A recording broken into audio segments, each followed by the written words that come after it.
Ah, sim, agora esclarecendo um negócio que você falou aí, parece que eu ouvi você falar num áudio que a sabedoria, eu tive a impressão que a sabedoria hiperbórea era só mais um saber. Na verdade, a sabedoria hiperbórea é a única. A sabedoria hiperbórea fala de coisa que nenhum outro saber fala, que é a verdadeira origem e a verdadeira finalidade do homem.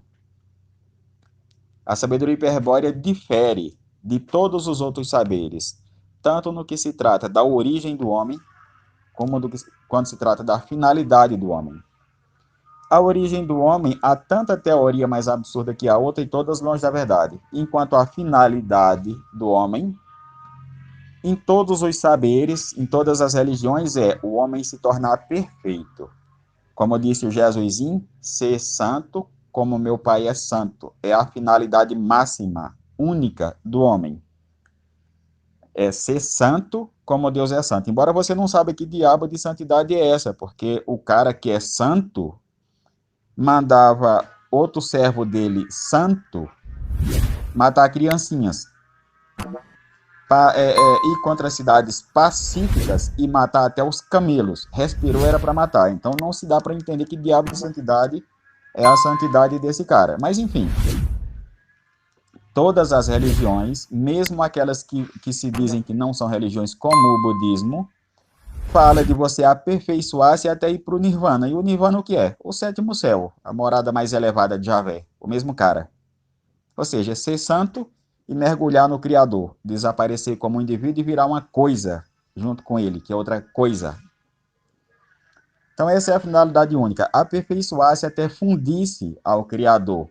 Ou seja, morrer como indivíduo e tornar-se apenas uma gota d'água no oceano. O que é uma gota d'água no oceano? Um indivíduo que se aperfeiçoa e funde-se a Javé, é direitinho você pegar uma gota d'água do oceano e jogar ela de volta no oceano. O que é essa gota d'água diante do oceano? Ela pertence a ele, ela faz parte dele. Mas o que é ela diante do oceano? Nada, deixou de existir. Ela só existe como uma única partícula de uma essência que tem afinidade com a essência infinita que é o oceano. Ou seja, a gota some, desaparece, morre, já era, Zé Fini. Então a finalidade do homem é uma estupidez. É tornar-se um oceano de estupidez, ou é tornar-se uma gota de estupidez perfeita num oceano de estupidez, de demência. Essa é a finalidade dentro de qualquer universo material descrito por todos os saberes que há no mundo.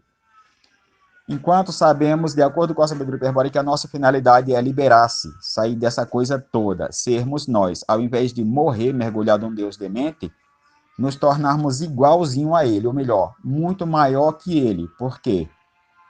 Desde agora, mesmo presos, como espíritos presos numa máquina demente de carne e osso, temos uma grande vantagem sobre esse cara. Por quê? Esse cara veio de um lugar que, na falta de palavras exatas, digamos que seja a origem, aonde lá é a eternidade, não há tempo. Na morada do verdadeiro Deus, do incognoscível, o tempo não existe. O tempo surgiu quando esse Deus demente criou a matéria. Quando a explosão aconteceu, quando o Big Bang aconteceu, e aquele núcleo superdenso explodiu, dividido-se em milhões de outros, o tempo surgiu, pois o tempo é aquilo que se gasta para ir da primeira partícula para a segunda que está se afastando dela na explosão. Surgiu o tempo aí, né? A origem não houve Big Bang, portanto não surgiu o tempo, lá é a eternidade. Pois bem, esses seres como esse Javé era eterno, pois lá é eterno. Mas quando ele criou a matéria e tornou-se o Deus da matéria, infundiu-se nela, ele ficou sujeito ao tempo que ele criou, o tempo que surgiu quando a segunda partícula separou-se da primeira, distanciou-se da primeira. Então, o Deus criador tornou-se vítima da própria criação, ou seja, quando ele criou a matéria, o tempo surgiu. E ele ficou preso tanto à matéria que ele criou, quanto ao tempo que surgiu junto com a matéria, ou seja, perdeu a eternidade. Se perdeu a eternidade, ele pode morrer, enquanto nossos corpos, que ele criou para prender a gente, para a gente ser escravo dele, morre. Mas o nosso espírito, diferente dele, é eterno.